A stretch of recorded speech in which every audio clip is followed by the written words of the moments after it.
Olá, eu sou a Juliane Souza, eu sou jornalista, produtora cultural, uma das gestoras do projeto Mulheres Negras na Biblioteca. E hoje, aqui no canal da Biblioteca Mário de Andrade, dentro do projeto Literatura na Mário Novíssimas, a gente vai bater um papo aqui com os organizadores e escritora que participou do livro Carolinas, a nova geração de escritoras negras brasileiras. E para fazer essa abertura aqui, eu fiquei pensando, nossa, eu vou ler um pensamento, uma reflexão da Carolina Maria de Jesus ou da Toni Morrison. Tem um texto da Toni Morrison que tem tudo a ver com esse momento, mas eu fiquei nesse dilema bom, e aí eu decidi pela Carolina, que diz o seguinte: não digam que fui rebotalho, que vivi à margem da vida. Digam que eu procurava trabalho, mas fui sempre preterida. Digam ao povo brasileiro que meu sonho era ser escritora, mas eu não tinha dinheiro para pagar editora. Carolina Maria de Jesus, acho que isso aí já traz uma potência dessa escritora para a nossa conversa de hoje, né? Nós vamos conversar sobre esse livro, Carolinas, a nova geração de escritoras negras brasileiras, mais de 180 mulheres inspiradas na grande escritora Carolina Maria de Jesus publicaram neste livro contos, crônicas, diários, relatos autobiográficos com temas e estilos diversos, porque sim, as escritoras brasileiras não escrevem só sobre racismo, né? Então, uma publicação idealizada e organizada por Júlio Ludemir, escritor, produtor cultural e um dos fundadores da FLUP, Festa Literária das Periferias.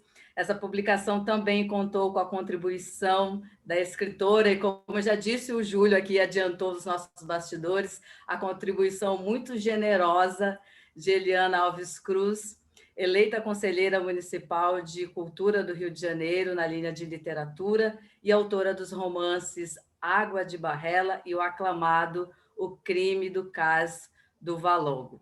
E conosco também a escritora, cantora, que fez parte também dessa publicação como roteirista também, a Clara Anastácia, com a crônica É Preciso Derramar Leite. Então, Júlio, Eliana, Clara, uma honra estar aqui com vocês para a gente bater esse papo, falar do legado de Carolina Maria de Jesus e da potência dessa literatura de Carolina que reverbera até hoje em outras escritoras, né, nessa nova geração. Então, sejam muito bem-vindos e também quem está acompanhando a gente aqui no canal da Mário de Andrade, deixa o seu like, deixa aqui o seu comentário, porque isso é importante nesse universo digital, para que esse conteúdo que nós vamos conversar aqui chegue para mais pessoas, que é importante, pensando na literatura feita por mulheres negras, que essa literatura chegue e não mais entre no lugar do invisível, né? Então, eu queria dar boas-vindas para vocês e também agradecer por estar aqui. A gente vai ter um bom papo aqui hoje sobre Carolina e sobre literatura. Olá, é um prazer estar aqui com vocês, né? Esse projeto tão maravilhoso, inédito também, né? Tem um quê de ineditismo e pioneirismo. É muito surpreendente que ainda em 2021 a gente esteja começando coisas, né? Mas, enfim, antes tarde do que mais tarde. Eu acho que a FLUP é muito feliz nessas iniciativas, porque oferece ao Brasil novos artistas, novas artistas, pessoas que vão contribuir com a cultura nacional e que vão fazer um futuro muito mais plural. É isso. Júlio. Cara, assim, eu estou aqui ao lado de... Eu estou tentando lembrar aqui o primeiro momento que eu entrei em contato com a Clara Anastácia, e ela foi determinante para uma atividade que a gente fez em todas as lives que resultaram no livro. O livro ele não veio do nada, ele é um processo formativo que tinha a cada quinta-feira encontros luminosos como os que a Eliana, com uma generosidade e empatia, inteligência, comandava, de 8 grupos, mas tinha também um conjunto ali de lives, conversas com um perfil semelhante a esse, e a gente abria com as cartas que cada uma dessas autoras escreveram para se candidatar. E a primeira carta que mais produziu impacto, foi tema, inclusive, de uma reportagem de capa do jornal o Globo, foi a da Clara. E a gente começou o processo pedindo para que ela lesse a carta. E a gente fez um pedido assim, muito humilde, e ela responde, a gente acreditava, já sabia que ela tinha uma coisa de performance, etc., mas acreditava que ela fosse fazer uma leitura de uma carta. E ela começou fazendo uma performance sensacional que, em primeiro lugar, fez com que aquele quadro permanecesse em todas as nossas lives, que eram abertas por uma leitura de uma carta que eu ia ali escolhendo, que essas mulheres escreveram para Carolina Maria de Jesus,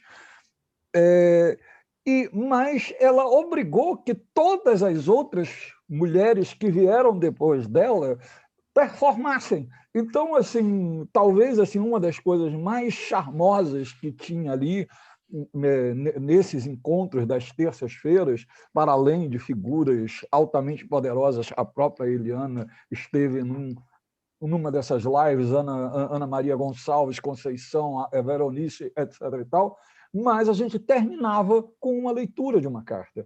E já naquele primeiro momento, a Clara Anastácia entrou jogando o sarrafo lá em cima, não apenas com um belíssimo texto que ela tinha escrito para Carolina Maria de Jesus, mas fazendo uma performance, filmando. Quem foi que filmou você, inclusive? Eu mesma. Roteirista, né, Júlio? Já pensei, botei a câmera. Né? Foi isso.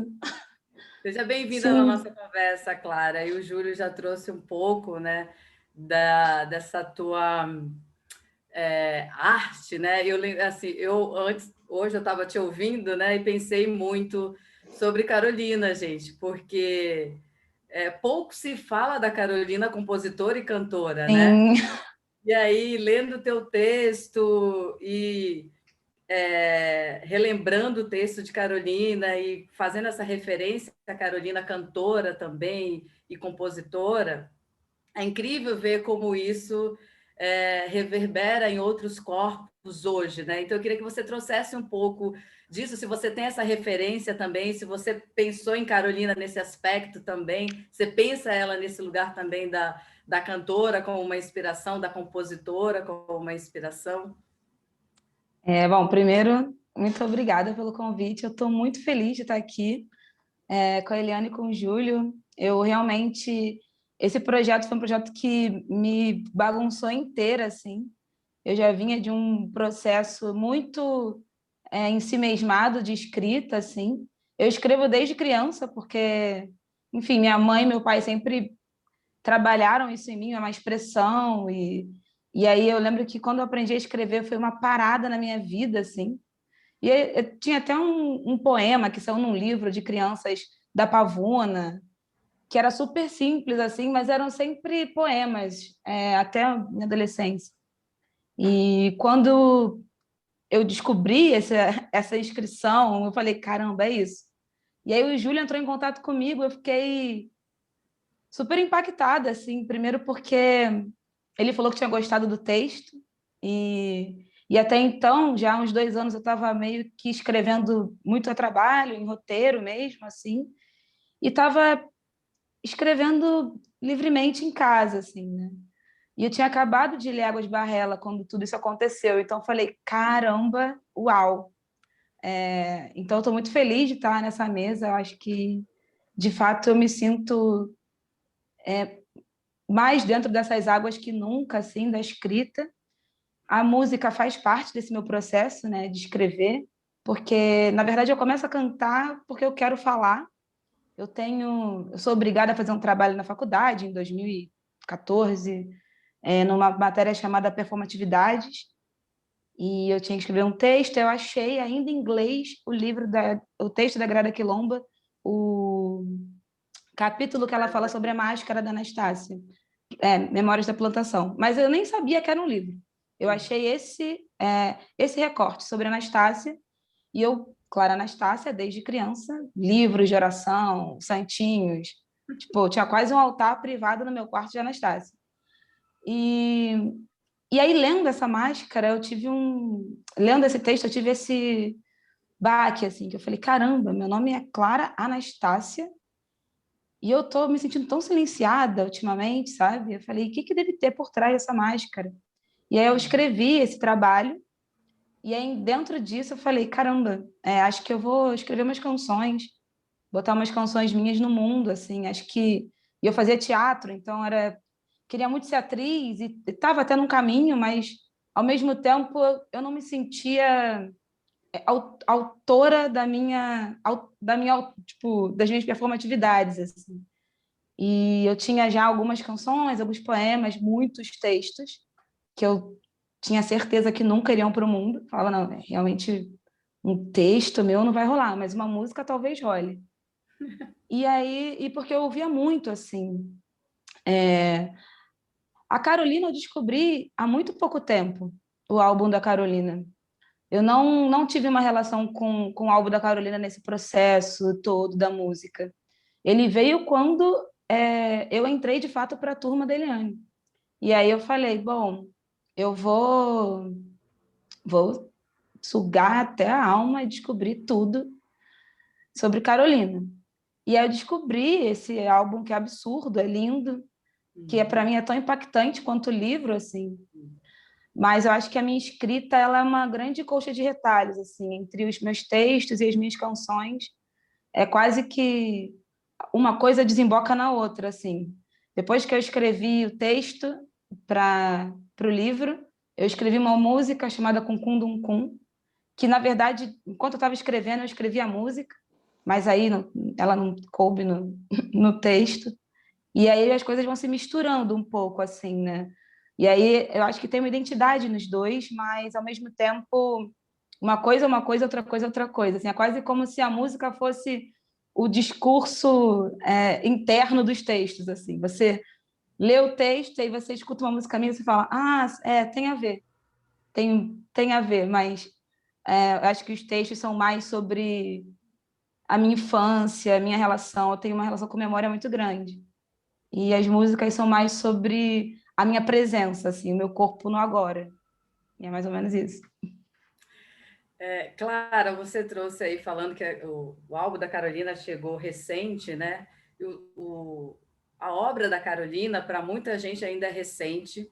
Acho que para uma geração aí como a minha, chegou muito depois dos 30.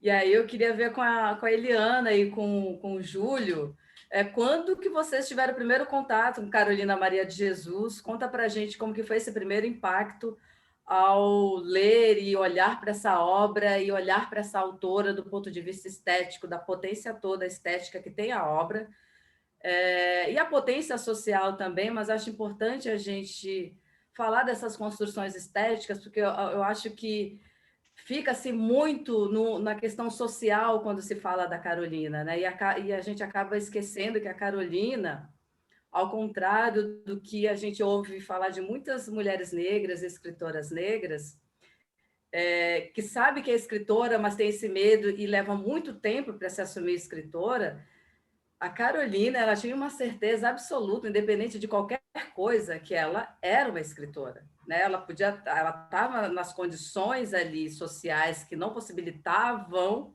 né? E mesmo assim ela conseguiu escrever, mas ela sabia que ela era escritora. Então, isso é uma coisa que particularmente me impacta muito em perceber na Carolina essa certeza, sabe? E é uma coisa que dá uma força também, eu acho, quando a gente se depara com isso. Eu acho que a certeza da Carolina vem da autoestima dela, né? Ela sabia o potencial dela, ela tinha pleno conhecimento. E isso vem, eu creio, né, de uma erudição que ela buscou desde pequena, apesar da pouca escolaridade. ela estudou apenas até o que hoje é o quarto ano, né? Terceiro, quarto ano, do ensino fundamental, mas ela sempre esteve em busca de livros, de conhecimento, apanhou por isso, né? Sofreu por estar ali nessa busca, e ela notava a diferença que isso fazia no entorno, né? Ela se comparava com as pessoas da sua época e do seu entorno, e ela conseguia perceber que ela possuía uma visão de mundo diferente por conta desse conhecimento adquirido. E isso foi crescendo nela uma segurança e uma certeza, porque ela usava a arte, né, a escrita, a vontade de escrever, o talento de escrever, como um refúgio do mundo, que era muito cruel com ela. A história da Carolina é de muito, muito sofrimento, né? Eu acho que hoje, nós aqui no nosso conforto do século XXI, a gente não consegue nem mensurar aquilo tudo que ela passou. E eu acho que, assim, para mim, o meu contato com a Carolina também veio tardio, e eu agradeço, sabe? Porque eu acho que é necessário uma maturidade para encarar essa obra. Eu agradeço. Poderia ter lido antes? Poderia, mas e aí? Né? Eu acho que tem um personagem no Água de Barrela que diz assim, nada fora do tempo é o tempo, né? Nada fora da hora é a hora. Então, eu acho que as coisas acontecem para a gente quando tem que acontecer. Eu acho que a Carolina aconteceu para mim quando ela precisava acontecer, quando eu precisava dessa segurança que você falou, quando eu precisava acreditar realmente em mim. Eu lia. Meu pai sempre foi um consumidor voraz de livro. Ele vai para a livraria e perde as estribeiras, tem que tirar ele lá de dentro, senão ele gasta o salário dentro do livro, comprando livro, compra livro repetido. Uma pessoa que compra livro repetido, ele esquece que comprou, compra de novo, às vezes a gente dá de presente o livro que ele compra repetido. E aí sempre tinha lá, né? E você lê, tá, bacana, mas eu não possuía, na época sei lá, quando eu tinha 20 e tantos anos, 20 e poucos anos, a dimensão do mundo para entender toda a profundidade e complexidade da Carolina. Então, eu fui reencontrá-la já adulta, já pesquisando para o Água de Barrela.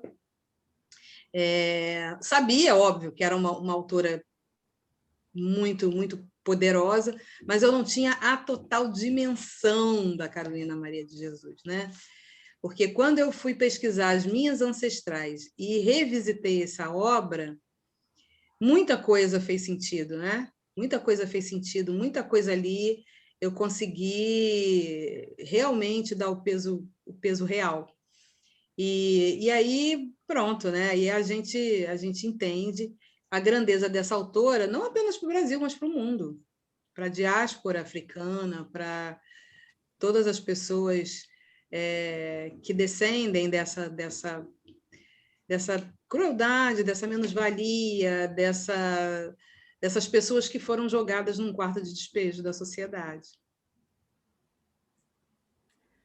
Sim, essa é a realidade. Júlio, quando que você tem esse contato aí com a Carolina? Eu tive, assim, eu sou filho de pais leitores, e existia o quarto de despejo na minha casa, mas existia a Carolina que existia na minha casa era a que foi contestada, a que só não foi entendida em sua grandeza, não foi entendida, inclusive, numa coisa que a coloca num plano ainda maior, porque ela é a primeira escritora negra a fazer sucesso mundial. Até hoje. Assim, tipo, até aquele momento, não existia, assim, por exemplo, a Eliana falou de ancestralidade aqui, que ela visitou a história da família dela para produzir isso que hoje é um clássico. Ela já produziu alguns clássicos, mas ali o Águas de Barrela foi uma coisa fundamental. Ela tinha, para além de um panteão de escritoras negras nas quais se inspirar, inclusive a Carolina, ela tinha uma relação com as mais velhas, inclusive o que a levou jornalisticamente a mergulhar numa história de um personagem secundário da família dela, que apenas ela, ali na sensibilidade dela, entendeu o que é que aquilo poderia resultar em termos de literatura. A Carolina não. A Carolina, ela inventou a si própria, ela inventou um gênero na própria capa do livro. Na contracapa tem uma expressão da Conceição Evaristo que diz que ela criou um gênero literário, ela criou uma forma de escrever que não existia antes. E isso a coloca ali num plano de muitas outras inovações. Mas, assim, essas inovações foram percebidas por essa geração aqui muito bem representada nessa mesa.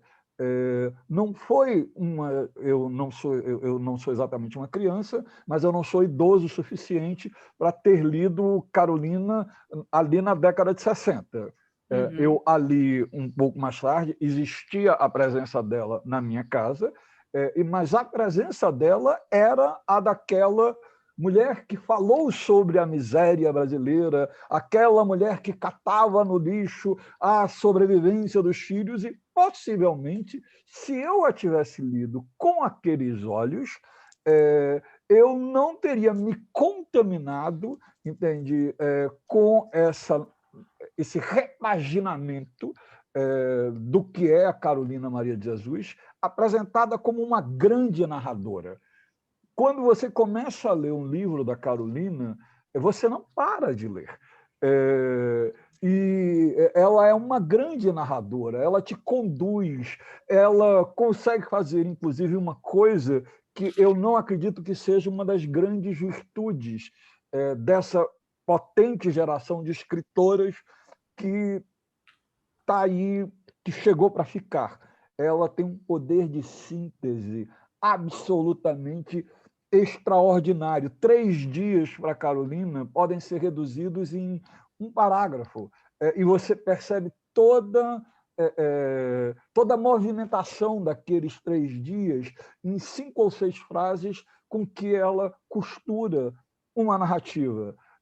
A própria Eliana, hoje em dia, trabalhando no cinema fortemente, assumindo uma nova narrativa, sabe o quão desafiador é você conseguir dar movimento a narrativas como a Carolina deu. Então, assim, a Carolina a que eu fui apresentado foi a Carolina básica, a Carolina clássica. E todo esse processo, toda essa convivência com esse grupo extraordinário de mulheres me fez não apenas reentender a Carolina, mas me fez rever muitas coisas naquilo que são os segredos da FLUP, os processos formativos da FLUP, etc. e tal. Muito bem, gente. É muito importante a gente olhar para essa Carolina dentro, né, da história, em que momento cada um teve esse contato, de que maneira cada um teve o contato com a Carolina, né? E aí eu queria agora que vocês falassem um pouquinho dessa publicação, como foi o processo para cada um ali dentro do que estava posto para cada um, que seria organizar esse livro, né, com tantas escritoras dessa nova geração, acho que impulsionando e dizendo, escrevam, né? A literatura é para todo mundo, né? Desde que você queira de fato escrever. Eu acho que a literatura tem esse lugar de poder, e por muito tempo, né, esse lugar que se criou da literatura, do cânone, coloca as pessoas muito distante, e muita gente acaba acreditando que não é para ela, né? E a literatura é para todo mundo. E eu queria que você falasse um pouquinho desse processo da organização desse livro, ao entrar em contato com essas autoras, com seus textos, como que foi organizar ali crônicas, contos, todo esse trabalho mesmo de contato com os textos e com as autoras, como que isso afetou vocês, como que isso inspirou vocês, como que isso trouxe outras ideias para vocês? Fala. com a palavra organizador, mor, depois eu...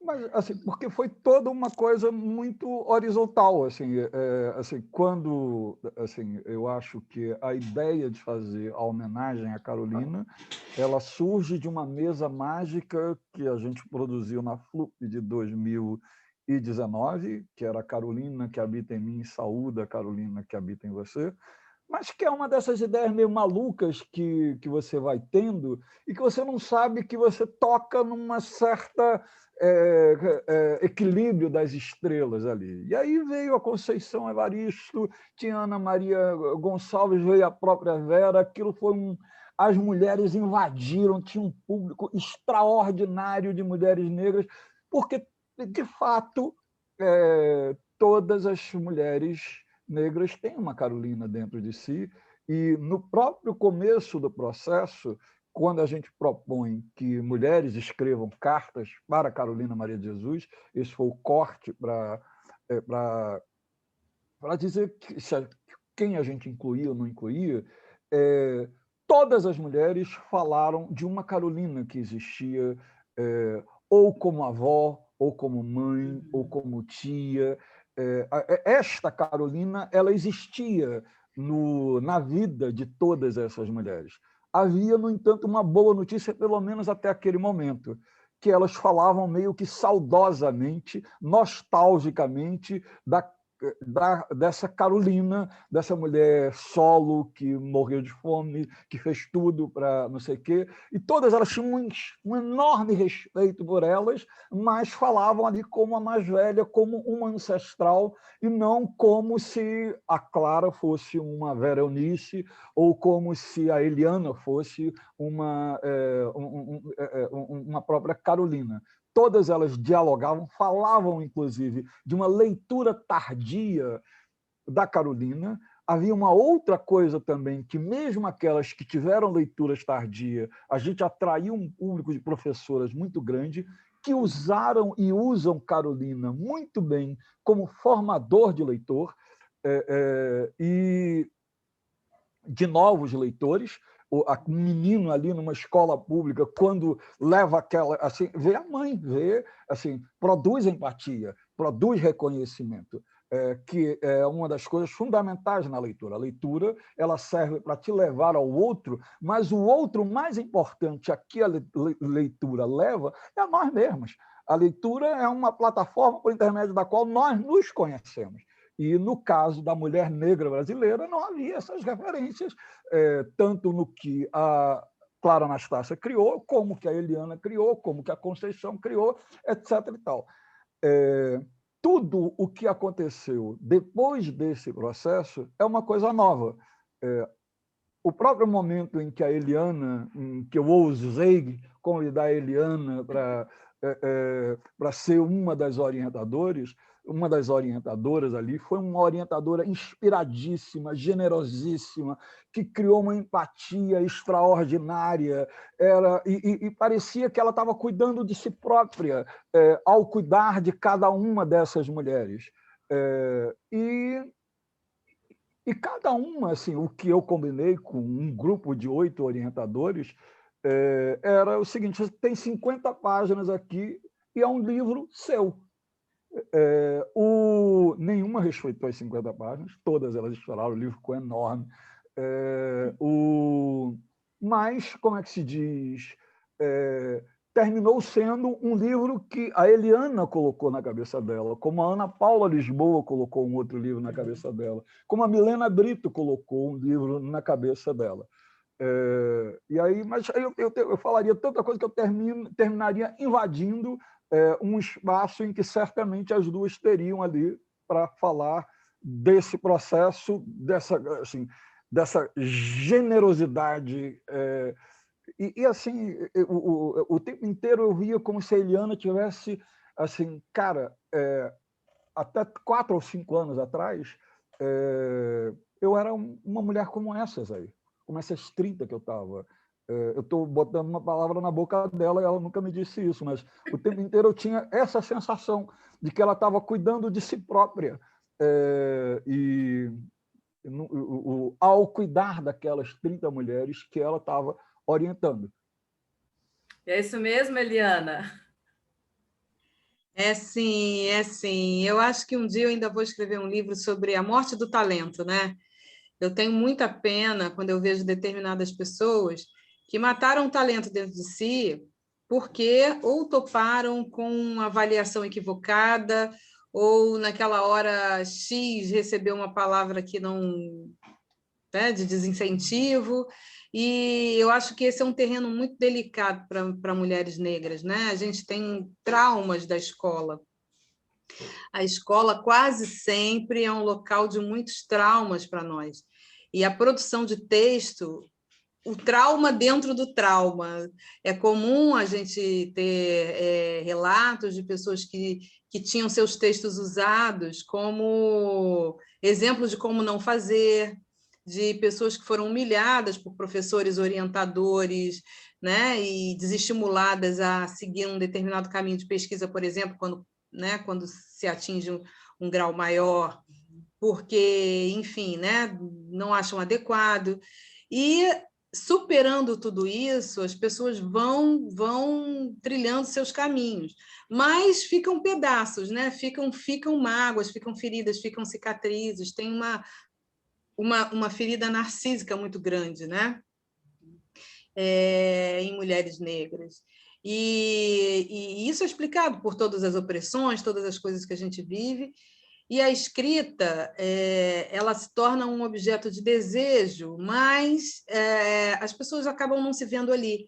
Ou se veem, mas assim, tem um medo muito grande, né? Um medo da crítica, um medo da exposição, um medo, é um pânico. Então, para quebrar isso, esse ciclo, a gente precisa recepcionar essas pessoas de uma forma diferente, né? A gente precisa fortalecer essa musculatura para que aguente o tranco, porque o tranco vem, né? A crítica vem, ninguém é unanimidade, a gente tem que aprender a lidar com isso também, né?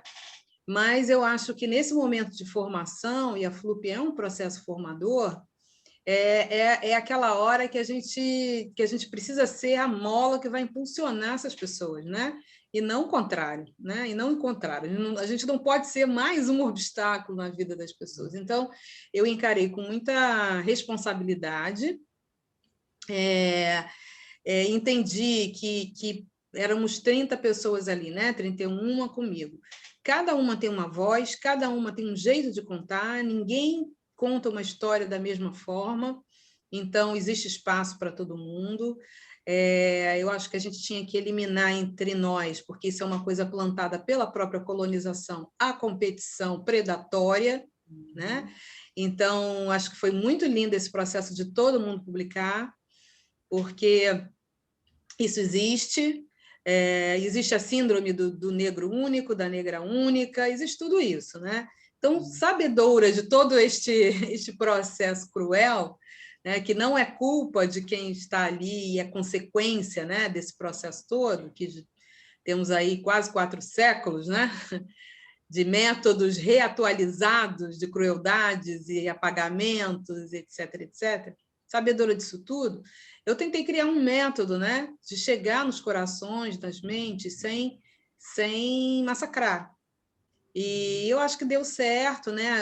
Eu não sei, acho que uma das primeiras coisas que eu falei, gente, nada de carteirada, aqui tem um monte, minha turma tinha muitas pessoas com mestrado, doutorado, nada de carteirada, aqui somos todas, está todo mundo aqui, né, no mesmo barco, e isso não existe, né? Então, e deu super certo, né? Porque eu me lembro também que foi muito difícil o texto na primeira pessoa, porque é uma marca da Carolina, né? O diário é ela se expondo, contando o dia dela, que ela passou mal, passou fome, que quem é que gosta de contar a derrota, né? A derrota, entre aspas. E Carolina contou a derrota, e que derrota, né? E que derrotas! Ela contou tudo. E então a gente tinha que exercitar essa coragem. Aliás, é uma coisa que a gente tem que fazer na vida, né? Exercitar essa coragem de se expor. Porque se você não diz onde está doendo, o médico não vai saber como te curar. Né? Se você não diz onde o calo está apertando, como é que vai ser? Você vai morrer com aquela dor ali. Então, esse exercício de expor, de se colocar na frente, foi muito difícil para algumas, né? Para outras não, que já estão mais habituadas, mas para um grupo grande foi bem difícil, né? Eu passava os textos, aí me voltava assim, um conto, né? Tudo na terceira pessoa. Fulana, aconteceu isso, isso. Não, não, não, não, não. Eu quero ver você aqui. Aí eu sentia assim, parece que eu estava vendo o rosto da pessoa do outro lado. Ai, meu Deus do céu! Teve um dia que foi especialmente dolorido, que eu pedi para elas falarem sobre amor, né? Não devia ser, né? Não devia ser tão doído. E, meu Deus, foi assim muito, muito complicado, né? Porque um texto na primeira pessoa sobre amor, para mulheres negras, um grupo grande, vai sair solidão, vai sair um monte de coisa, né? Vai sair ausência, abandono, vai sair saudade, muita saudade, vai sair um montão de coisa. E foi realmente muito, muito, muito importante, eu acho, né? Para todo mundo conseguir, foi uma vitória, conseguir colocar essas coisas de uma forma, às vezes leve, às vezes divertida, né? Rir de si mesmo é importante às vezes também. Tem uns textos com uma pegada de humor, então é tudo uma grande descoberta, né? É um grande caminhar e de aprendizado. Você se viu em muitas situações nesse processo, Eliana?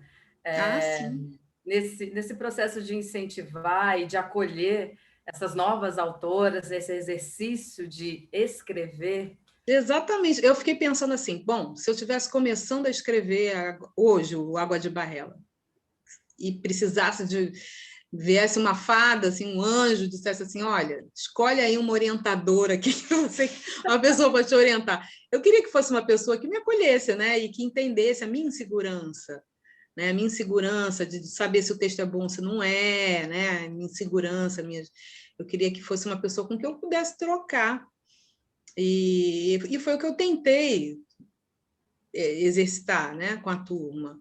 E eu fico muito feliz com o resultado, né? Eu vejo que tem pessoas que já passaram em outros processos formativos, pessoas que já conseguiram, né, aprovação e ser selecionado em outras disputas e que tá aí, tá na vida e perdeu o medo, né? O medo da recusa. Até brinquei com ela, gente, eu fui recusada na FLUP, gente. Eu fui recusada na FLUP. Sei lá, um belo dia, acho que foi uma das primeiras FLUPs, eu quis participar, escrevi qualquer coisa, também é isso, né? Outra coisa que chamei a atenção, né? Você, gente, o texto é preciso ter cuidado com o texto. Uhum. Eu vi que muita gente não assinava o texto. Mas o que é isso tudo? É insegurança, é medo. Tenha cuidado com as palavras que você usa. A palavra é sua matéria-prima, né? Uma coisa é você saber uma regra e subverter essa regra. Não, eu vou escrever assim porque eu quero, porque eu estou falando com o público XYZ e eu quero escrever assim. Outra coisa é você não saber a regra e se perder na sua narrativa, naquilo que você... acabar não dizendo o que você quer dizer, né? Tem que dominar a palavra, né? Tem que dominar o idioma, tem que dominar isso tudo, os conceitos. Então, foi o que eu tentei... Não pode ter preguiça, né? Então, mas foi um processo muito bonito e sim, me vi em muitas situações. Muito estudo, né? Agora, Clara, gente, conta aí como que foi para você estar em contato com tanta gente que provavelmente você admira, né? A Eliana, a Ana Paula Lisboa, enfim, o próprio Júlio ali conduzindo e tendo essas orientações dessas autoras, pesquisadoras, a Fernanda Miranda ali também participando Fernanda Miranda, pesquisadora, né? Participando dessa publicação. Para você aí, como essa escritora que está se inspirando em Carolina e tantas outras, participando dessa publicação e recebendo essas orientações, esse cuidado, esse acolhimento? Olha, eu acho que entrar na turma da Eliana foi um babado, porque eu estava... Foi uma coisa que mexeu muito comigo, assim, porque, como eu disse, eu estava acabando de ler Água de Barrela, assim, então foi... foi uma grande imersão, assim. Eu cheguei muito... Eu acho que até que eu cheguei na turma bem retraída, assim. As meninas montaram um grupo, fizeram várias coisas, e eu fui aos poucos entrando, assim, mas também faz parte da minha natureza, das águas, que às vezes você vai sentindo o caminho da coisa, mas sempre ouvi muito, assim, né, as aulas, e era muito interessante que, geralmente, a Eliana sempre começava meio que dando um, um panorama do que ela tinha recebido de texto. Às vezes ela tinha recebido poucos textos, às vezes muito. Era isso, uns que ela falava, gente, vamos assinar os textos. E dentro dessas frases, assim, de primeira, tipo, vocês já estão assinando os textos. E aí ela vinha com, sei lá, falas, assim, profundas sobre esse processo de escrever, né? E de se tornar uma escritora. Eu acho que o que mais me impactou lendo Carolina é isso, é que ela se coloca enquanto uma escritora o tempo todo. Ela E não tem ok, dúvida, né? ok, você pega o livro dela hoje, você diz, vou ler a escritora Carolina.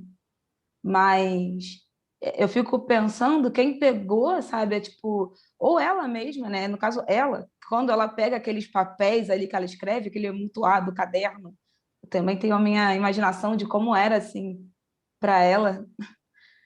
E como você junta isso, você fala, bom, sou uma escritora, sabe? Porque isso que é muita coisa para você, que é uma mulher negra e que tem uma dificuldade aí social de se colocar,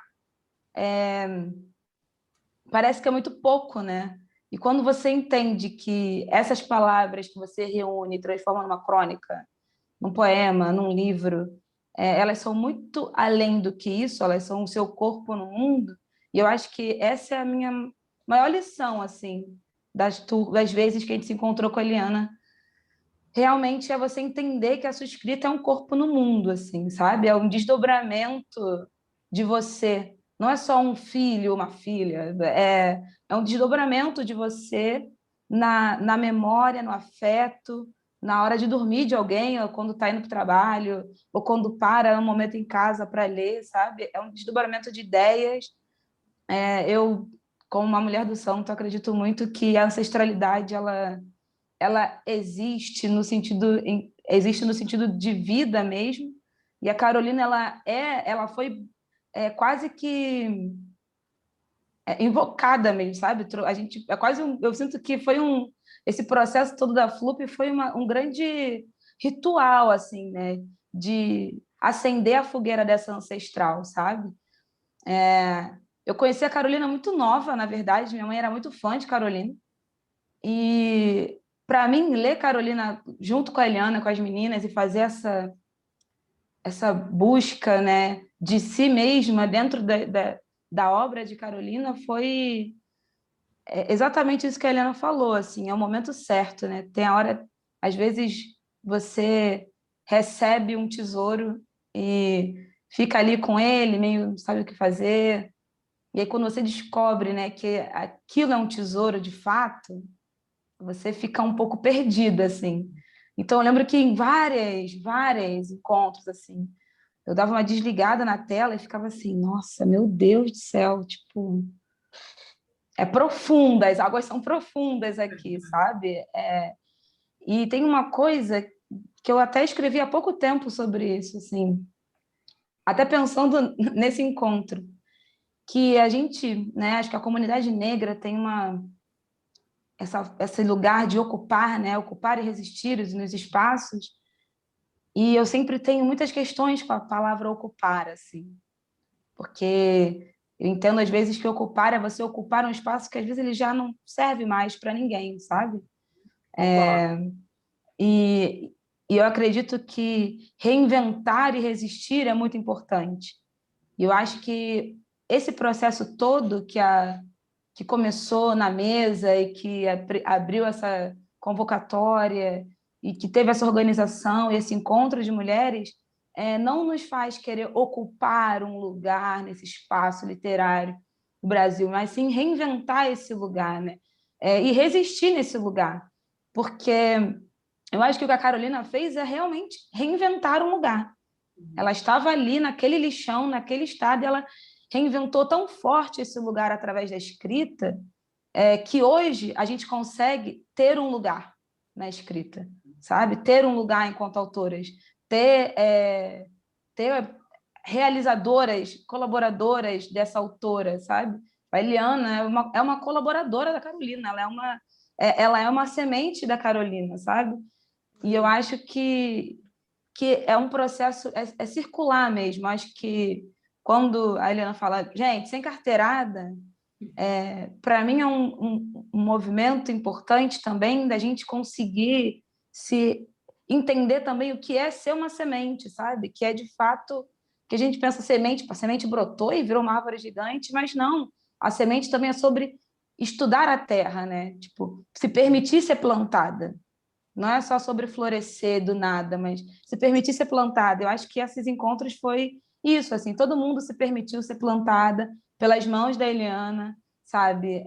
E percebendo também com uma generosidade interna de, bom, acho que talvez eu precise mais por aqui do que por ali. Talvez eu goste de escrever mais assim do que assim, embora eu ame ler, sei lá, Bell Hooks, talvez não seja dessa forma que eu escreva, sabe? Talvez eu escreva dessa forma e eu tenho que investir nessa escrita, porque é a minha fala, né? E é o meu legado, tipo, e desmistificar essa ideia de legado, como a Eliana falou, de a única preta, mas o legado ele é algo que ele vai se transformando. Então, uma pessoa que lê um conto de, enfim, qualquer uma de nós, daqui a algum tempo vai lembrar desse conto, isso já é um legado, né? Tipo, sabe, ter generosidade com o futuro, com o presente. E eu acho que isso tudo foi essas aulas. Assim, isso que a Anastácia falou é muito importante, Juliane, porque assim, o que acontece, né? A gente vive no país do olha com quem você está falando. Então, na verdade, as pessoas valem pelos títulos que elas ostentam e pelo histórico familiar, ou pelo, né? Pelo sobrenome, pelo sangue, pelo berço. Então, a gente tem esse vício muito ruim de querer colocar a nossa trajetória na frente de quem a gente é. Então, a pessoa diz logo que é professora, que é mestranda, que é não sei o quê, que é doutoranda. Tá, mas quem é a Eliana? Quem é a Juliane? Quem é a Anastácia? Não me interessa o que você fez, não me interessa a sua trajetória até aqui. Eu quero ver como isso se reflete na sua escrita, na sua vida, como você faz e quem você é como ser humano, né? A gente tem esse vício da biografia, que é um vício também que é assim, primo irmão da meritocracia, né? Então, quando você fala de Carolina, por exemplo, bota logo que ela foi catadora de papel e esquece que ela foi poeta, autora, compositora, cantora, esquece toda essa porque ela foi catadora de papel e morou na favela do Canindé. Então, eu sempre assim tento. Ok, a trajetória é importante? Claro que é, né? Nossa vida e tal. Mas vamos dar o peso certo para essas coisas, né?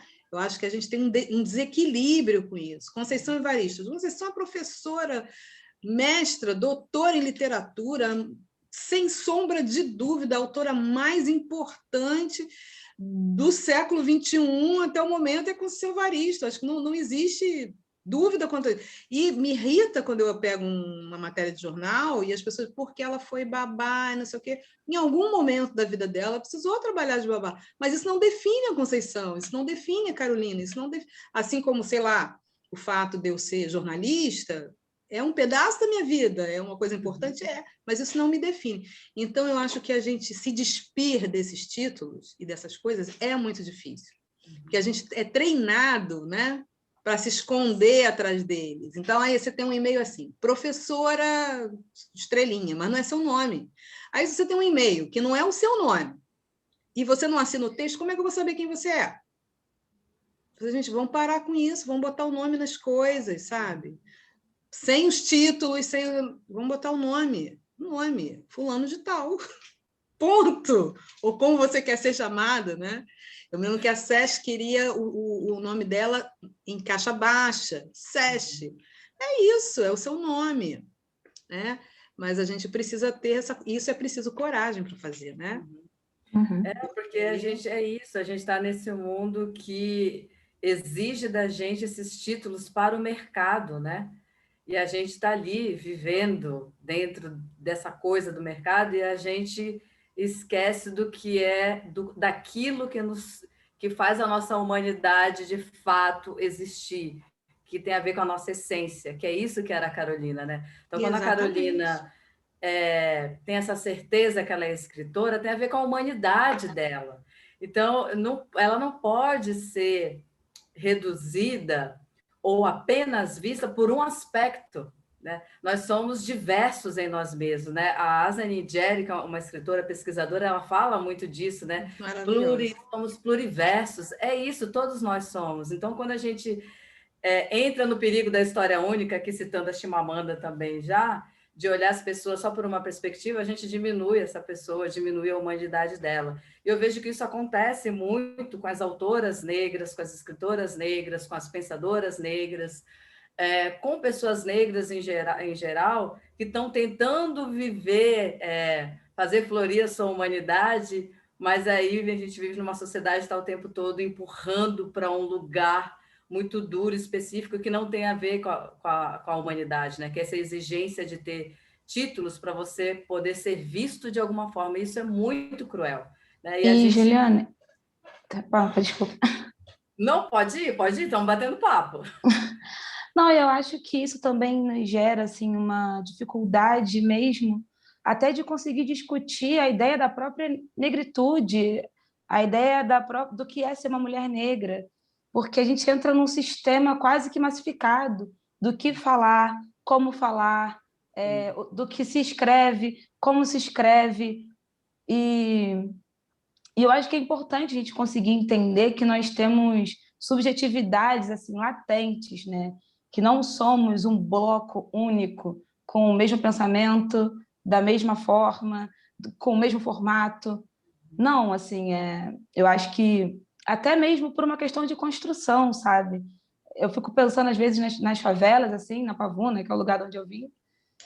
E é isso, assim, tem uma vizinha, minha família é mineira, e aí minha família tem uma relação que é sempre com um feijão, sabe, uma couve, um café, mas aí tem a nordestina, que já tem um outro cheiro, e é uma mulher negra também, sabe? E aí você vai encontrar, sei lá, uma baiana, e que tem esse cheiro do dendê presente, isso tudo é misturado, isso tudo cria uma diversidade de identidade, de pensamento, que quando a gente acha que é só sobre o nosso trajeto, assim, né, acadêmico, principalmente, porque é isso, a gente começa, e é uma realidade, né, a gente começa a ganhar espaço profissional quando a gente dá tudo de si para estudar academicamente, ter os títulos todos, a gente esquece um pouco desse antes, que é o que nos torna únicas, assim, né, que é o que nos dá a identidade para poder estar numa sala de roteiro, para poder escrever uma música, para poder escrever uma crônica. E aí a gente entra numa caixinha, porque todo mundo quer um lugar, né? Só que todo mundo tem um lugar. Eu acho que quando a Eliana falou para a gente, calma, todo mundo vai estar no livro, foi um lugar onde todo mundo falou, todo mundo vai ter um lugar. Respirou aliviado, né? Todo mundo respirou aliviado. Todo mundo respirou aliviado. Vou disputar, que bom! Mas, ao mesmo tempo, todo mundo entendeu que era o seu lugar. E aí não era mais sobre ter o melhor texto da turma para entrar, era sobre honrar com o lugar que você estava tendo permissão para entrar. E esse é o processo, né? Eu acho que quando a gente discute a importância de pessoas negras em espaços, e pessoas não brancas também, né? Que não só de negros vive o Brasil, é sobre você realmente entender que você tem o seu lugar, né? Porque tudo que não querem que a gente acredite é que a gente tenha espaço no mundo. E a gente tem. Eu acho assim, né? A gente não pode infantilizar as pessoas. A gente está num mercado, né? O mercado editorial é um mercado como outro qualquer. É óbvio que vai haver uma seleção, né? Sei lá, você está pleiteando editar tal livro com tal editora, o editor vai te dizer se vai ter espaço ou não, se interessa ou não para ele. E as pessoas têm que estar preparados para lidar com não, né? Ninguém é mais criança para isso. Só que ali, como um ambiente de formação, né, que a gente está tentando resgatar para o país, sei lá, um segmento que foi excluído durante tanto tempo, isso se torna muito... E que houve um processo, né, um processo seletivo para entrar, já se passou por uma peneira. A peneira da peneira, nesse caso em especial, seria muito, muito cruel, né? Seria muito frustrante, um sentimento de frustração, e eu fiquei com muito medo dessa, que eu falei no início, né, da perda do talento. Essa frustração gere o desperdício de talento, que se incentiva por conta disso, né? Porque não é todo mundo que tem essa persistência, essa resiliência, e aí está repetindo uma coisa que a gente critica tanto, né? Que é exigir das pessoas o heroísmo o tempo todo, que a pessoa seja forte o tempo todo, que a pessoa tenha, sabe? Não, às vezes a pessoa está ali por um fiapo, né? Ela está ali... E eu vi pessoas assim, muito frágeis, né? Que estão ali se agarrando naquilo. Então, o quanto foi importante isso, né? Acho que foi um acerto. Foi um processo muito poderoso. E aí eu inventei, palhacita, né? Sempre... vamos abrir aqui a Palavra de Carolina, né? E aí eu abria o livro e sempre vi uma coisa muito legal, era muito impressionante, né? Isso aqui é a nossa religião, vamos ler a Palavra de Carolina. E sempre vi uma passagem muito interessante, muito legal. Porque é isso, né? A vida nossa, a história é feita por nós, né? E as vidas se conectam. Então, foi realmente, como disse a Anastácia, a gente meio que invocou, né, essa ancestral, e ela estava lá, disse presente bonito para a gente, né? Sim, disse. Foi forte. Está sendo ainda, né? Muito lindo, assim. Receber o livro sei lá, uma emoção, assim, você olhar e ver, e não só pelo seu conto, mas de todas as mulheres, assim. É muito forte. E pela diversidade, gente. Acho que o Júlio quer falar, eu queria puxar um pouquinho, Júlio, com você falar dessa coisa da diversidade dos textos. Isso é tão importante, isso é tão rico, mostrar essa diversidade de autoras do Brasil todo. 180 mulheres, gente, isso é uma potência muito grande no ano de 2021, sabe? Escrevendo crônicas e contos, e de maneiras diferentes, com temas diferentes, porque a gente sabe que a literatura, né, feita por mulheres negras, por pessoas negras, muitas vezes é colocada também numa caixinha, né, colocada apenas em um lugar, né? E essa publicação trazendo essa diversidade, mostrando a potência das mulheres, né, dessas escritoras que estão no país inteiro, é incrível. É isso, Júlio? Tem uma conversa da Eliana com a Fernanda Felisberto, que a Fernanda Miranda terminou dando uma precisão a isso. Em algum momento, a Eliana conversou com a Fernanda Felisberto e as duas juntas localizaram 16 escritoras negras ao longo da história da literatura brasileira. Isso de Maria Firmina até a Eliana.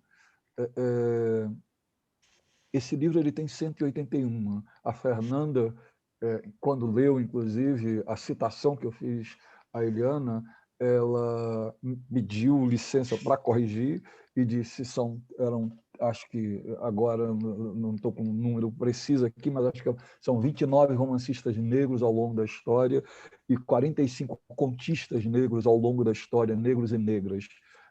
Levando em consideração que a literatura brasileira foi inaugurada por pessoas negras.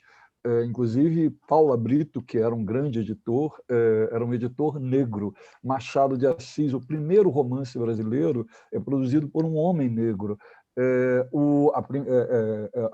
A Maria Firmina, mas surgiu um hiato ali no pós-Lima Barreto extraordinário, e nesse grupo que a gente montou, sem saber que ia montar, Eu poderia dizer aqui do engenheiro da obra pronta, entende? Mas, assim, em primeiro lugar, a gente ia fazer aquele processo restrito ao Rio de Janeiro, por causa da pandemia, a gente fez online, e ao fazer online, a inscrição terminou tendo participação de mulheres de todo o Brasil. E, ao ter mulheres de todo o Brasil, a gente entra em contato com uma das coisas mais extraordinárias que aconteceram nesse país.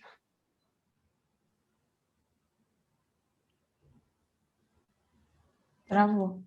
Acho que ele travou, né? Do Lula. Eu congelei?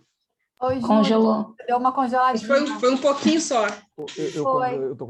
Você falou uma coisa das mais extraordinárias que aconteceram nesse país. A jornalista Travou. também, aí, ó. E depois voltou não sei o que do Lula. Eu continuo. Continua. Agora então, foi. Assim, sim, então, assim, são filhas do Lula. Mesmo, por exemplo, a Selma, que é uma mulher de 60 anos, mesmo uma turma que era mais cascuda que tinha ali, que são pessoas que se reempoderaram na medida em que viram esses brotos emergindo de tudo que era lugar. E, no caso ali, em particular, a gente terminou criando ágoras, em que essas mulheres se viam numa relação horizontal, se relacionando nessa diversidade. Uma mulher gaúcha não tem a sua particularidade quando você fala de uma mulher baiana que tem a sua particularidade com a pernambucana, com a mineira. Eram muitos sotaques, tinham recortes geracionais, e tudo ali, e talvez tenha sido esse o elemento mais poderoso de todo esse processo de criação, assim que a própria Eliana, com tudo que ela tem de maravilhoso e de militância, etc. e tal, ela estava ali de cara com 30 mulheres que escrevem, possivelmente pela primeira vez na vida, e num âmbito ali de diversidade em todos os sentidos, inclusive, citando aqui Sesh, uma geração não binária, que trazia outras novidades, outros recortes para um rolê, renovando o rolê, né? O que é J. Ramos, que é também uma outra pessoa não binária, um artista performático que está fazendo doutorado na Alemanha.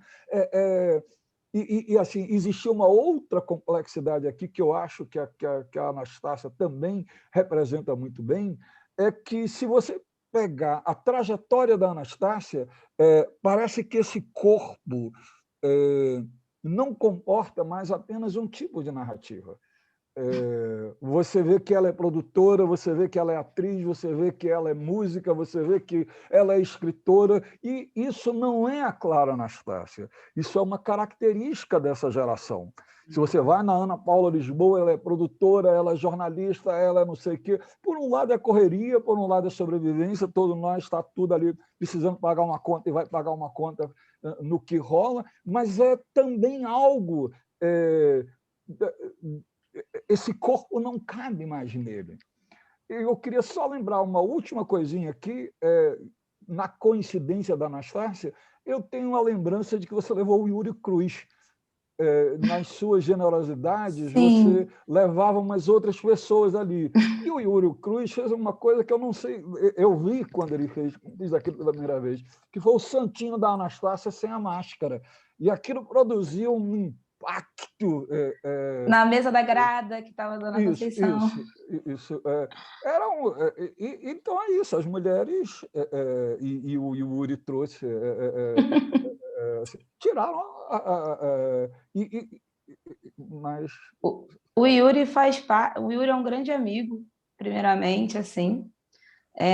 E eu sou muito feliz, eu acho, de fazer parte dessa geração aqui do Rio, nesse sentido, porque Eu acho que quando a gente se reúne, assim, né, Yuri, existem artistas muito interessantes aqui no Rio de Janeiro, novos, né, que não estão acontecendo aí há uns 7, 8 anos, assim, mas que vem assim aí desde 2019, 2018, talvez, se colocando, que é uma geração que terminou ali a sua faculdade, entregou esse canudo para os pais e tratou de...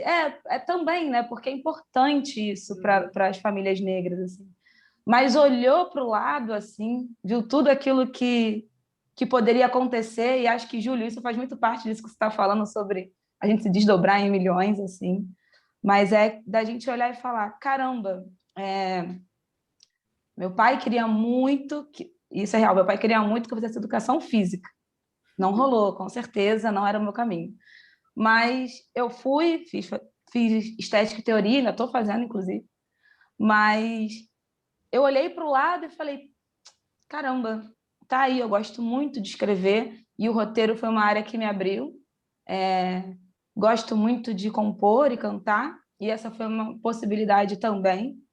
E eu acho que quando eu me reúno, quando eu vejo o Yuri, ou a Marta Supernova, ou o Lucas Carvalho, que é um menino de Salvador, mas que vive de Cachoeira, mas que vive aqui no Rio, Madara Luiza, que é uma amiga minha, diretora, e a gente olha essa geração que, a partir de 2019, 2018, resolveu realmente bancar o que se é, né? Olhar para suas subjetividades e falar, é isso. Eu acho que a gente vai ter, daí para frente, uma geração de jovens adultos, né? Jovens adultos negros, muito comprometidos com a liberdade de expressão, muito além só, não que isso seja pouco, mas muito além do que a exigência dos direitos, mas a exigência de existir. E tem uma frase do Yuri, só para concluir essa fala e esse mel todo para o Yuri, mas que ele fala precipitar o precipício. E como a gente, o tempo inteiro, né, muitas vezes a gente não consegue precipitar o precipício, porque a gente tem que dar conta de muitas coisas, de pagar conta, enfim, de se manter vivo. Mas o precipitar o precipício também é poder olhar para si e descobrir dentro de si as múltiplas linguagens que existem, né, nos corpos negros, porque eu lembro que quando eu era criança, eu estudava numa escola particular aqui do Rio de Janeiro, que era nem criança, adolescente, e era incrível que eu olhava e todas as meninas brancas, classe média, ricas, tinham muitas possibilidades, tipo, faz um cursinho ali, faz um curso de inglês, um curso de espanhol, um curso de teatro, um curso disso, um curso daquilo. E eu vi um esforço do meu pai muito grande, ainda tateando, ainda muito inseguro sobre se estava fazendo a coisa certa ou não, tipo, gastando dinheiro comigo ou não, querendo me pôr nesse lugar, assim, tipo, faz um curso de inglês, não, tá, vai lá, faz o curso de teatro. Parque Lage, meu Deus, é muito longe, no Jardim Botânico, mas vai no Parque Lage fazer um curso de performance. E em algum momento, tudo isso pareceu que eu tinha perdido um grande tempo, assim. Falei, caramba, perdi um tempo danado fazendo teatro, e depois fui fazer performance, e depois... Mas aí quando o trilho engata e você olha e fala, não, peraí, eu não tenho que me formar em uma coisa e ir até o fim com isso, porque eu posso ser essas outras coisas também, né? E aí você se vê em espaços e se vê construindo, vê coisas sendo construídas a partir de você e a partir de um grupo, assim, que também estava na mesma, né? Que teve esse privilégio dentro desse universo, que foi essa geração de 2000 a 2020, crescendo, fazendo escola, faculdade com pais que tinham uma possibilidade um pouco maior do que outras pessoas que eu conheço, pais funcionários públicos, e que aí falavam, não, meu filho vai ter curso de inglês, meu filho vai ter isso, vai ter aquilo. Eu até converso com o Yuri quando eu encontro ele, eu acho que é um compromisso nosso com os nossos pais, da gente assumir as nossas subjetividades, a gente assumir as nossas múltiplas linguagens de verdade, honrando mesmo, né? Isso que a Eliana falou, tipo, se você tem esse espaço nesse livro, que seja o melhor espaço, que você entregue o seu melhor texto. Se eu vou cantar, se eu vou escrever, que eu faça da melhor forma possível, assim, né? E que não seja a melhor de ser a melhor, mas que eu faça da melhor forma, porque isso gera, na linguagem aí dos blogueiros, engajamento para outros, né, para outros corpos negros fazerem isso, assim. E eu acho que cada vez mais eu quero ver assim essa liberdade de expressão, né? E liberdade no sentido de você poder realmente fazer, né? E se permitir errar, e lidar com as críticas, e lidar com os tropeços, porque não é porque você consegue trabalhar em várias frentes que você é boa em tudo isso. Alguma coisa você vai ser melhor e é real isso, né? Em outras você não vai ser tão boa assim, mas se você gosta e que isso te contempla, saiba organizar esse tempo para você fazer essas coisas. Mas eu acho que isso faz parte de uma sede mesmo, né? É isso, nosso corpo não comporta mais uma coisa só, porque a nossa história ela precisa ser recontada. A gente chegou até um limite e a gente falou, tá bom, a gente não sabe muito bem, porque tudo foi apagado, tudo foi silenciado, então a gente tem que recontar essa história de uma forma assim, visceral, sabe? E, e é isso, assim, eu acho que a Carolina ela traz essa visceralidade, né? O Yuri, ele fez um santinho e mostrou na mesa da grada, lá no mar, e foi lindo isso, porque ele já era um burburinho assim, né, ali pra gente, tipo, pô, Yuri. E caramba, ele tirou a máscara. Eu lembro que quando eu conheci o Yuri assim, ele me deram, falaram, Anastácia, você não sabe, aí me deram o cardzinho. Aí eu entrei na primeira, acho que exposição do Yuri, ele estava sozinho, ele me olhou, olhei para ele e falou, você é a Clara Anastácia? Eu falei, você é o Yuri Cruz. E aí a gente sentamos juntos, ele leu o texto dele, Pretofagia. E acho que os nossos encontros têm sido assim, né, com essa geração. É no acaso, é um vendo a obra do outro. E isso é muito importante, porque a gente encontra a Carolina em 2020, mas eu tenho a possibilidade de encontrar o Yuri em 2020 presencialmente, sabe? De poder ler Água de Barrela e encontrar a Eliana presencialmente. E olhar para... Presencialmente online ainda. Mas encontrar... Mas esse encontro é isso. Quando eu digo que a Eliana já é uma árvore, é porque essas sementes também já vem com outras demandas, e a gente precisa dar conta dessas demandas também.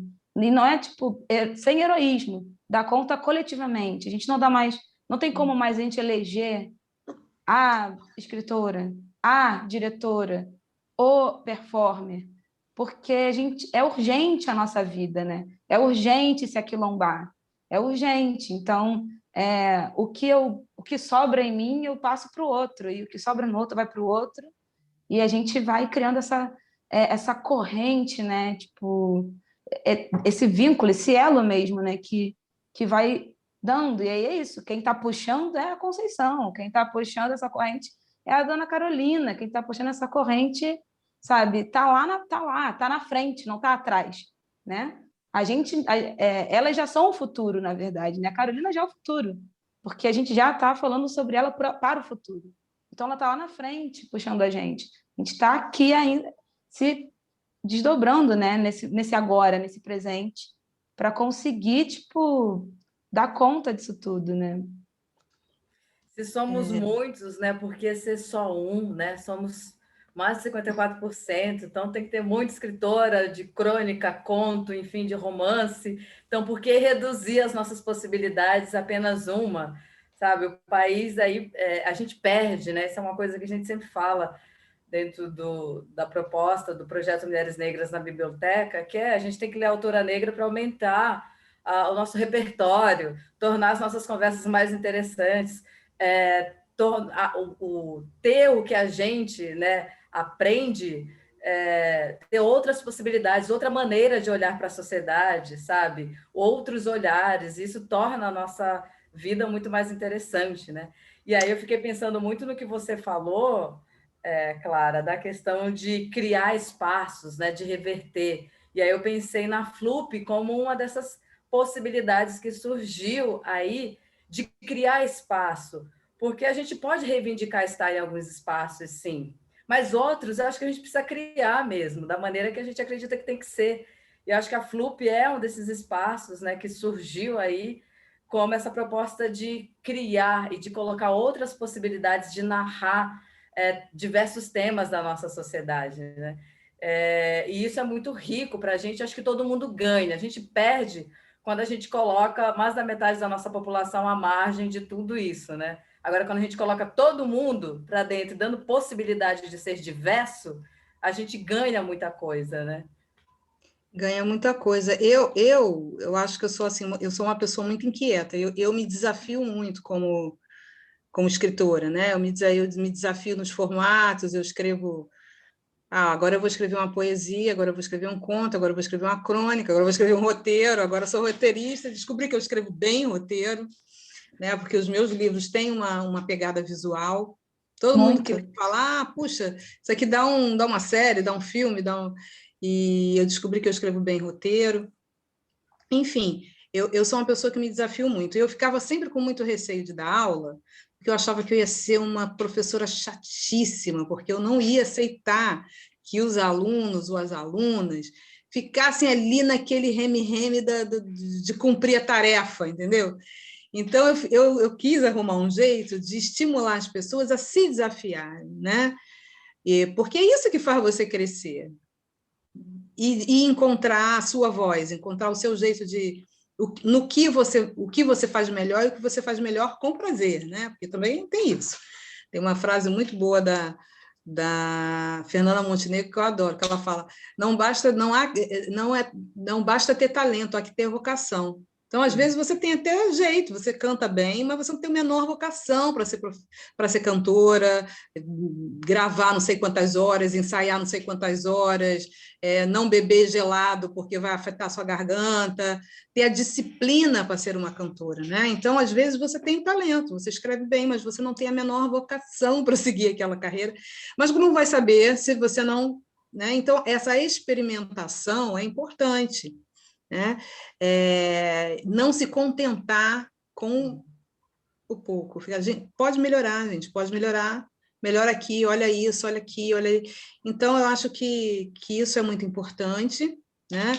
Eu acho que a gente discutiu ali várias coisas, e ser um grupo feminino, exclusivamente feminino, né? No nosso caso, do nosso grupo, foi também uma experiência única, porque a gente ficou ali falando coisas que todo mundo entende, né? A gente não precisava entrar em grandes explicações, e a gente discutiu não a feminilidade, mas feminilidades no plural, né?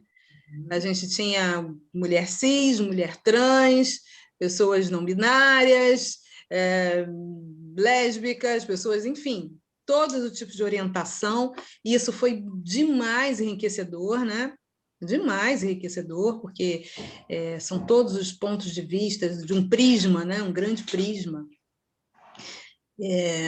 Então, é óbvio, né? Óbvio que, assim, né? Eu vim do esporte, sou jornalista, e trabalhava com esporte. Esporte, competição, sou competitiva. E tem um estudo do Comitê Olímpico Internacional que diz o seguinte: para cada atleta que sobe no pódio da Olimpíada, 1.000 estão praticando, né? Então, da quantidade, você tira a qualidade. Você vai ter aquele que vai se destacar se tiver muita gente praticando.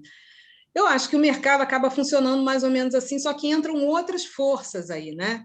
Entram outras variáveis nesse rolê todo aí, né? Da questão do sucesso, né? E do fracasso, entre aspas. Bota aspa nisso, né?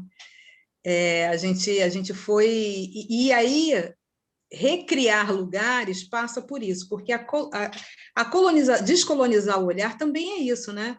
Defina sucesso, defina fracasso, defina isso. O que é isso, né? Porque a gente está tão impregnado desses conceitos tão caquéticos que a gente acaba caindo nessa armadilha, né? Caindo nessa armadilha. E questionar é importante. Quando a gente questiona isso em grupo, se torna muito mais poderoso e a gente consegue descristalizar, né? Dissolver alguns ranços muito velhos que a gente tem dentro da gente. Com certeza. Gente, nós já estamos partindo, né, para o final da nossa prosa de hoje. E eu quero finalizar e trazer aqui para vocês um trecho de É Preciso Derramar Leite, da crônica, da Clara Anastácia. Clara, eu li e senti o cheiro do fumo, saí cantando Clara Nunes, enfim, teve um impacto, né, ao ler a crônica, assim, muitos trechos, falei, gente, como isso aqui é poético, como essa construção é incrível que ela fez aqui. E aí eu queria trazer um trecho para a gente finalizar, porque acho que tem a ver com essa coisa do transbordar, né, e da gente... É isso, né? Acho que é isso que o Júlio falou da Clara, né? Da nossa geração e da geração que está aí, né? Que não cabe mais em um lugar só, está transbordando. É preciso derramar leite. O prato de comida tem um dom de preencher o oco da boca, despertar o coração e acalmar o estômago. É como um ebó que fortifica seu espírito para que ele continue no propósito. Eu sei disso porque nesse dia eu vi o feitiço que a comida é capaz de ser. Gente, o feitiço que a comida é capaz de ser, faria uma tese só com isso aqui. Enquanto a Bina comia, eu via os seus olhos pequenos e pretos se transformarem em 2 onças famintas dispostas a tudo para sobreviver. Então, para a gente finalizar, quem quiser trazer um comentário sobre essa leitura, esse trecho aqui, eu já estou suspeita para falar sobre. Esse texto é Nossa Senhora, né? É muito lindo esse texto da Clara, e fiquei emocionadíssima quando eu li. Visualizei tudo, né? Você vê a cena, né? Linda, poderosa, muito, muito bonita. Muito roteirista. Muito roteirista. Você é de Oxum, não é, Anastácia? Eu sou. Então, essa coisa da água, do não ocupa, do passa, dos fluxos. E voltando aqui, que a mãe delas todas, de vocês todas, Carolina era uma artista multimídia, né? Carolina não cabia em si, Carolina foi ator, foi atriz, não sei o quê, e aquele disco dela, aquilo ali é uma Clementina de Jesus disfarçada de Carolina Maria de Jesus, né? Aquele disco, grande aquela voz, referenciado ali. aquela voz da Carolina. Então, assim, algum dia eu vou poder falar o quanto foi impactante para mim, o quanto eu tive que me reinventar. A própria Eliana foi muito parceira nesse sentido. Os grandes momentos de medo.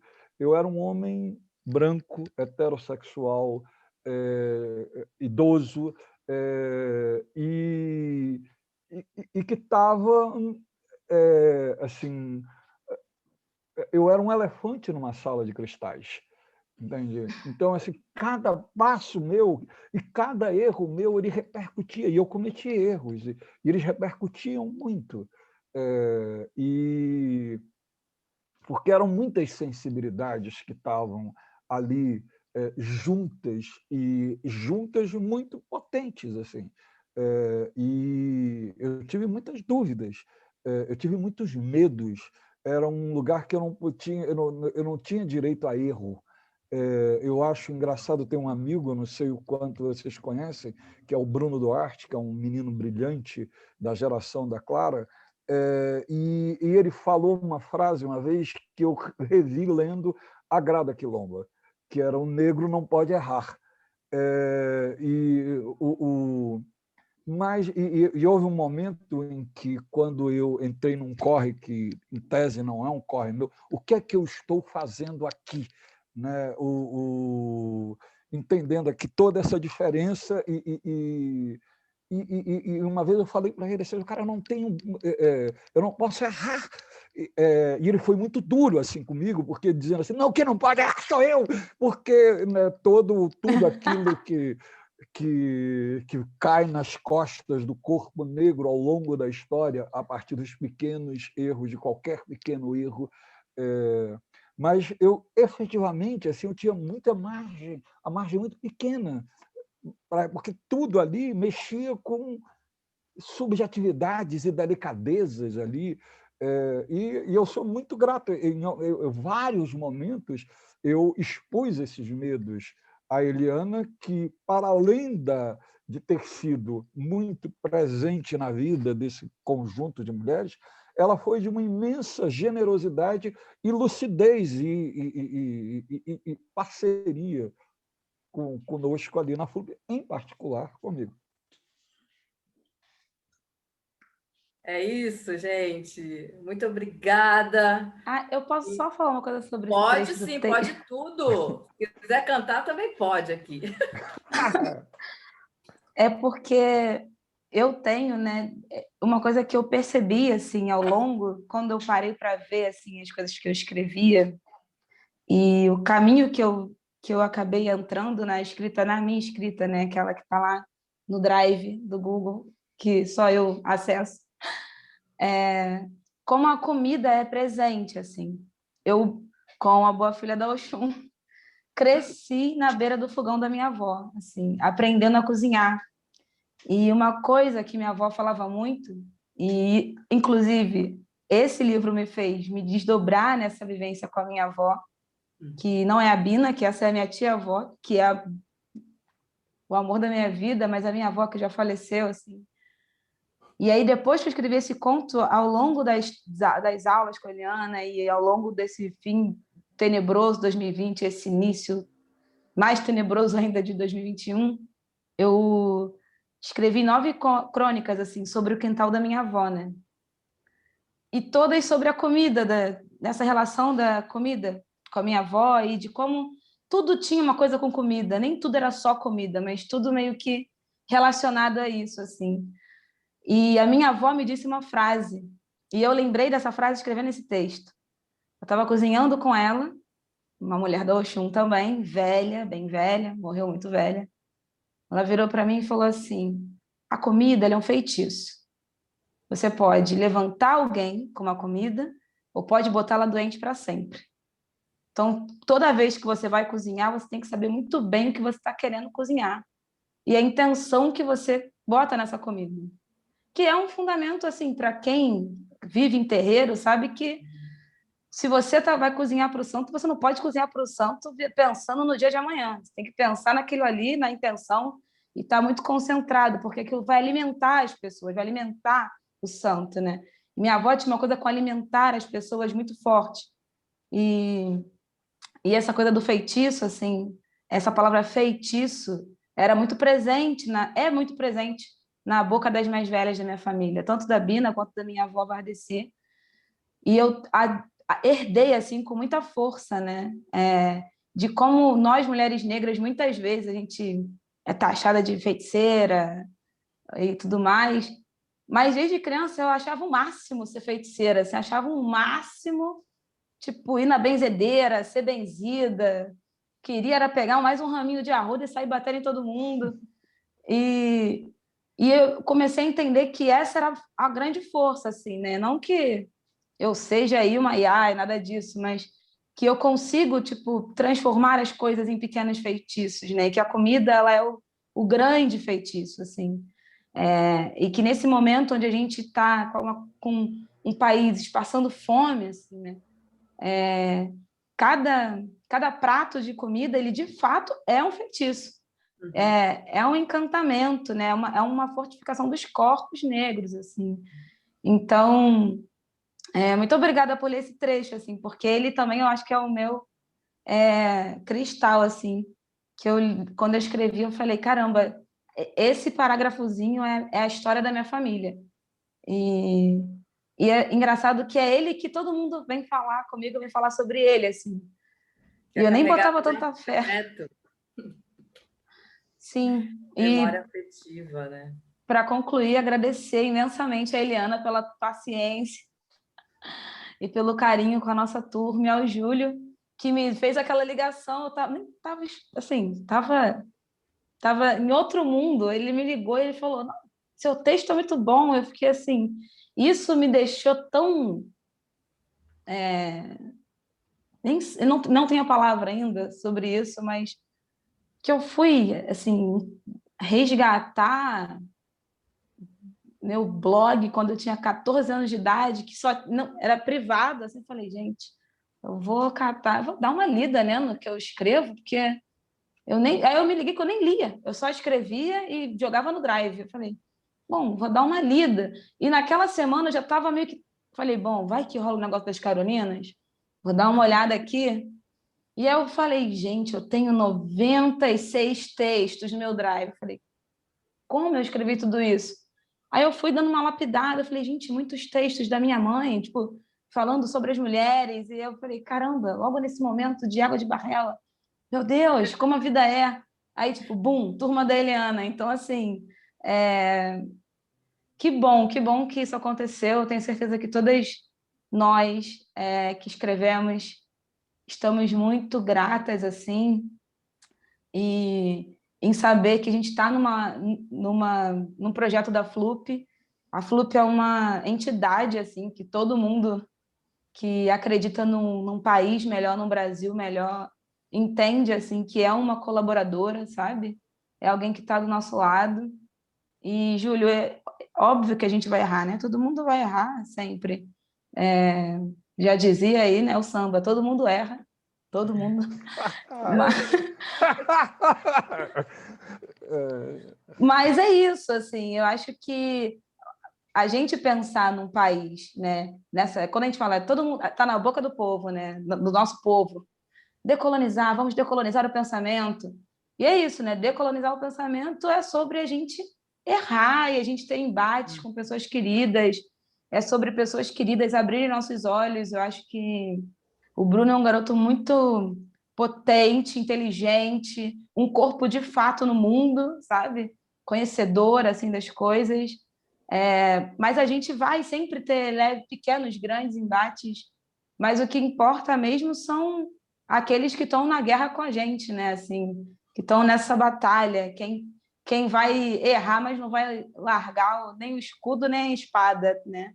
E eu acho que isso é o fundamental, assim, para a gente decolonizar esse país, para a gente conseguir ter mais Carolinas no mundo, mais FLUPs pelo mundo, sabe? Assim, nesse país, eu fico pensando como o Brasil é grande, como a população negra é tão rica, sabe? Assim, a gente vem de uma história que a gente teve que reinventar essa terra, né?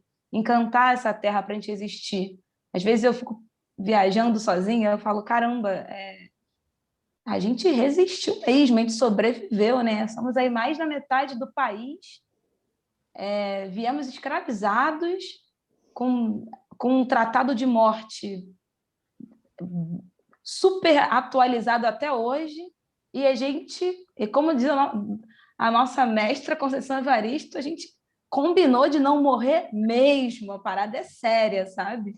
E quem fecha com a gente também não morre assim tão fácil, sacou? E quando um dos nossos morre, a gente faz virar ancestral, então é muita força, sabe? Então eu só tenho a agradecer, assim, por fazer parte desse projeto. E digo mais, né? Quem lia, né, lia escondido, né? Porque não tinha direito à educação, não tinha acesso a nada. Hoje, não só lemos, como fazemos literatura, meu bem.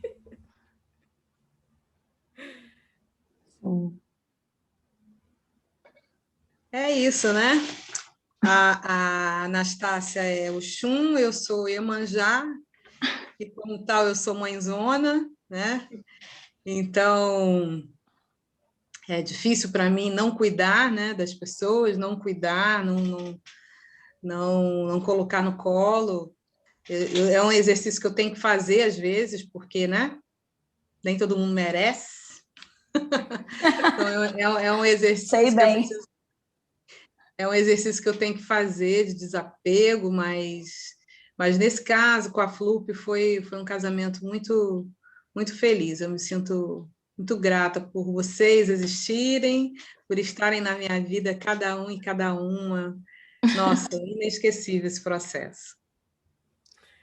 Gente, muito obrigada por passar esse tempo aqui batendo esse papo com vocês, Júlio, Clara, a Eliana, também toda a equipe da Mário de Andrade, aqui no nome da Carol Rodrigues, que convidou a gente para bater esse papo. Muito, muito, muito, muito obrigada. Até um próximo encontro, quem sabe, até um próximo momento.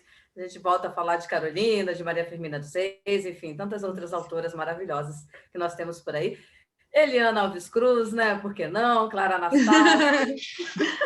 Tá certo. Muito obrigada. Um beijo. Beijo. Gratidão, Deixe gratidão. seus likes, seus comentários aí, porque a gente merece.